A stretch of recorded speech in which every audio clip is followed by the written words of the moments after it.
নবআইটির পক্ষ থেকে আপনাদেরকে স্বাগতম জানাচ্ছি। আমাদের আজকের এই ভিডিওর মাধ্যমে আমরা আপনাদেরকে দেখাবো কিভাবে আপনারা শিক্ষার্থীদের তথ্য আপনাদের ওয়েবসাইটে আর্কাইভ করে রাখতে পারেন বা এন্ট্রি দিতে পারেন। সেই শিক্ষার্থীদের তথ্য এখানে দেখা যাবে হচ্ছে ওয়েবসাইটে শিক্ষার্থী নামে একটা মেনু আছে, সেই মেনুতে এখানে দুইটি সাব মেনু রাখা হয়েছে। বর্তমান শিক্ষার্থীদের তথ্যও দেখা যাবে। আপনারা চাইলে আপনাদের প্রাক্তন শিক্ষার্থীদের তথ্যও এখানে আপনারা আর্কাইভ করে রাখতে পারেন। তাহলে প্রাক্তন শিক্ষার্থীদের এখানে ক্লিক করে যে কেউ প্রাক্তন শিক্ষার্থীদের সম্পর্কেও জানতে পারবে। এই তথ্যগুলো আপনাদেরকে এন্ট্রি দিতে হবে অ্যাডমিন প্যানেল থেকে।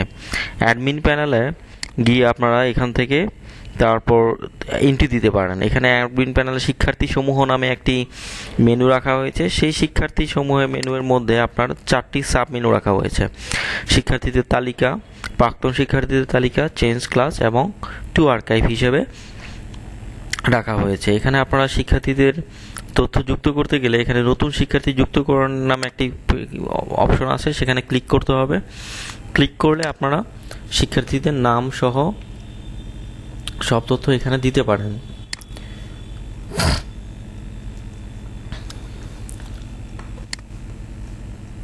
আমি এখানে নাম দিচ্ছি আব্দুল করিম, পিতার নাম আব্দুর রহিম, মায়ের নাম জরিনা খাতুন। মর্নিং শিফটে ভর্তি হবে, ডে শিফটে। তার ক্লাসের রোল নং হচ্ছে 28। এখানে তারপর আপনারা তার ছবি এখানে আপলোড করা যাবে। তার ছবি আপলোড করে সেই মেল, তার ধর্ম হচ্ছে ইসলাম, তার জন্ম তারিখ এখানে দিয়ে দিতে পারবেন। মোবাইল নাম্বার, তার গার্ডিয়ান বা তার মোবাইল নাম্বার এখানে দেওয়া যেতে সম্ভব। উপজেলা ধরি হচ্ছে একটা উপজেলা বাংলাদেশের, এবং এখানে হচ্ছে তার ডিস্ট্রিক্টটা এখান থেকে দিয়ে দিতে পারবেন। দিয়ে দিলে যখন শিক্ষার্থী যুক্তকরণ দিয়ে ক্লিক করবেন তখন সেই শিক্ষার্থীদের তালিকা যুক্ত হয়ে যাবে। এখানে ক্লিক করলে সেই শিক্ষার্থীর তথ্য এখানে যুক্ত হয়ে যাবে। এখন এখানে দেখুন আপনারা যে এখানে শিক্ষার্থী যুক্তকরণের এখানে সেই শিক্ষার্থী যুক্ত হয়ে গেছে, এবং সেই যদি দেখুনে ক্লিক করেন তাহলে সেই শিক্ষার্থী যাবতীয় তথ্য এখানে দেখা যাবে। তারপর পূর্বের পাতায় যান, এখানে ক্লিক করলে আপনারা আবার আগের জায়গায় ফিরে যাবেন এবং আপডেট করুন। সেই শিক্ষার্থীর কোনো তথ্য যদি আপনার ভুল থাকে তাহলে এখান থেকে আপডেট করতে পারবেন। সে আপডেট করতে গেলে তার নামের স্পেলিং বা তার ফাদারের স্পেলিং বা তার মোবাইল নাম্বার এখান থেকে আপনারা আপডেট করতে পারেন। যদিও স্টুডেন্টকে কোনো SMS পাঠাতে চান তাহলে এখানে SMS-এ ক্লিক করতে হবে। তার যে মোবাইল নাম্বার আছে সেই মোবাইল নাম্বারে চলে যাবে। আপনাদেরকে আবারও বলে দিচ্ছি, এর আগেও একটি ভিডিওতে বলেছিলাম যে আপনারা টিচার, স্টুডেন্ট বা গার্ডিয়ান, গভর্নিং বডি মেম্বার সবাইকে SMS যদি করতে চান তাহলে আপনাদেরকে বাল্ক SMS আগেই কিনে রাখতে হবে। তাহলে আপনারা এখানে মেসেজটি টাইপ করে সেই মেসেজটি যদি SMS পাঠান, এখানে ক্লিক করেন, তাহলে সেই স্টুডেন্টের মোবাইল নাম্বারে একটি SMS চলে যাবে এবং এখানে দেখা যাবে পাসওয়ার্ড পাঠান। যদি স্টুডেন্টকে আমরা একটি অ্যাডমিন প্যানেল দিতে চাই, যেই অ্যাডমিন প্যানেলে স্টুডেন্ট লগ ইন করে তার তথ্যগুলো সে দেখতে পারবে, তার রেজাল্ট বা তার মার্কশিট এই ধরনের তথ্য, তাহলে তাকেও আমরা একটা পাসওয়ার্ড এখান থেকে অ্যাডমিন প্যানেল থেকে পাঠাতে পারি। আর মুছে ফেলুনে যদি ক্লিক করেন তাহলে সেই স্টুডেন্টের সব তথ্য এখান থেকে চলে যাবে, ডাটাবেস থেকে রিমুভ হয়ে যাবে। তাই এই ধরনের তথ্যগুলো আমরা এখান থেকে সব কিছু রিমুভ বা এডিট করতে পারি, চেঞ্জ করতে পারি। এখন ধরি আমরা আরেকটি শিক্ষার্থী তথ্য এখান থেকে কিভাবে দিব। আবার শিক্ষার্থী যুক্তকরণে ক্লিক করব। এখানে শিক্ষার্থীর নাম দিব হচ্ছে আমরা এখানে হচ্ছে শিমু আক্তার। পিতার নাম দেই হচ্ছে করিম, মাতার নাম হচ্ছে কুলসুম।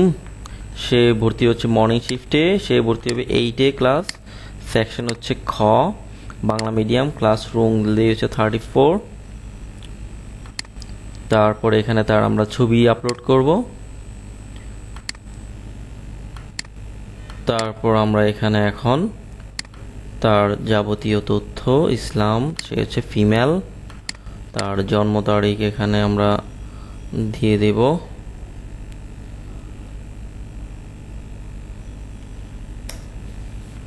তারপরে মোবাইল নাম্বার দিয়ে দিব। তারপরে তার উপজেলা দিব, জেলা দিব। এবার যখন আমরা এখানে শিক্ষার্থী যুক্তকরণের এইখানে ক্লিক করব, তখন আমরা সেই শিক্ষার্থী যুক্তকরণ হয়ে যাবে। দেখি আমরা এখানে এখন শিক্ষার্থী যুক্তকরণ। আচ্ছা, আমাদের একটি আবার এখান থেকে এন্ট্রি দিয়ে আমরা নাম হচ্ছে শিমু আক্তার, পিতার নাম হচ্ছে করিম, মাতার নাম হচ্ছে কুলসুম। মর্নিং শিফটে ভর্তি হবে ক্লাস 8-এ, খ শাখায়, বাংলা মিডিয়াম। ক্লাস রোল হচ্ছে 34। তার একটা আমরা এখান থেকে ছবি দিয়ে দিব। তারপর আমরা তার এখান থেকে ফিমেল সিলেক্ট করে দিব। তার ধর্ম এখান থেকে ইসলাম সিলেক্ট করা থাকবে। তারপর এখানে তার মোবাইল নাম্বার দিয়ে দেওয়া হবে।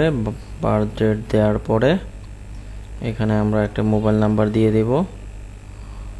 তারপরে উপজেলা,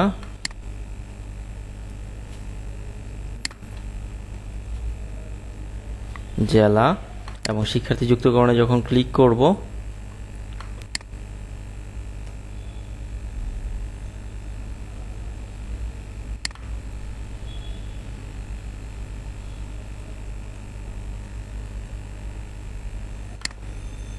শিক্ষার্থী যুক্তকরণে যখন ক্লিক করব তখন সেই শিক্ষার্থীর তথ্য এখানে যুক্ত হয়ে গেছে।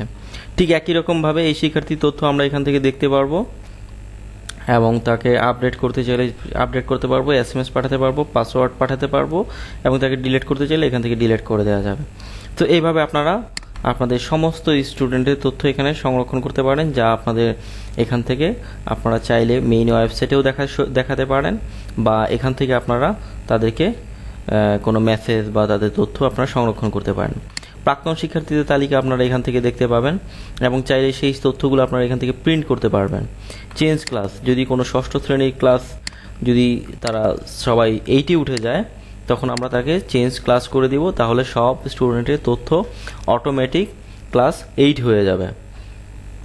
আর টু আর্কাইভ করতে চাইলে এখানে ফ্রম ক্লাস 10ম ক্লাসকে আমরা এখন আর্কাইভ ইয়ার দিয়ে দিই 2015। মানে যদি তারা বের হয়ে যায় স্কুল থেকে, তাহলে তাদেরকে আমরা আর্কাইভ ইয়ার করে আর্কাইভ করে রাখতে পারবো। এখানে আমরা এইভাবে সমস্ত স্টুডেন্টের তথ্য, বর্তমান এবং প্রাক্তন শিক্ষার্থীদের তথ্য আমরা মানে সব সার্ভারে সেভ করে রাখতে পারবো, যা ওয়েবসাইটে আজীবন সংরক্ষিত থাকতে পারবে। এবং চেঞ্জ ক্লাস অপশনটা খুবই একটি চমৎকার একটি অপশন, যেখানে খুব সহজেই আপনি নতুন যখন ক্লাস চেঞ্জ হবে, এক ক্লাসের স্টুডেন্ট অন্য ক্লাসে আসবে, তখন আপনার সব স্টুডেন্টকে আর চেঞ্জ করা লাগবে না। ইন্ডিভিজুয়ালি আপনার শুধুমাত্র ষষ্ঠ শ্রেণীর ক্লাসটাকে আপনি যদি ক্লাস 7 করে দেন, তাহলে এটা তারা চেঞ্জ ক্লাসের মাধ্যমে সমস্ত স্টুডেন্ট এক শ্রেণী থেকে আরেক শ্রেণীতে চলে যাবে। তো এইভাবে আপনারা শিক্ষার্থীদের তথ্যগুলো ডাটাবেজে এন্ট্রি করতে পারেন। ধন্যবাদ আমাদের সাথে থাকার জন্য। আমাদের পরবর্তী ভিডিও দেখার জন্য আমন্ত্রণ রইল। ধন্যবাদ।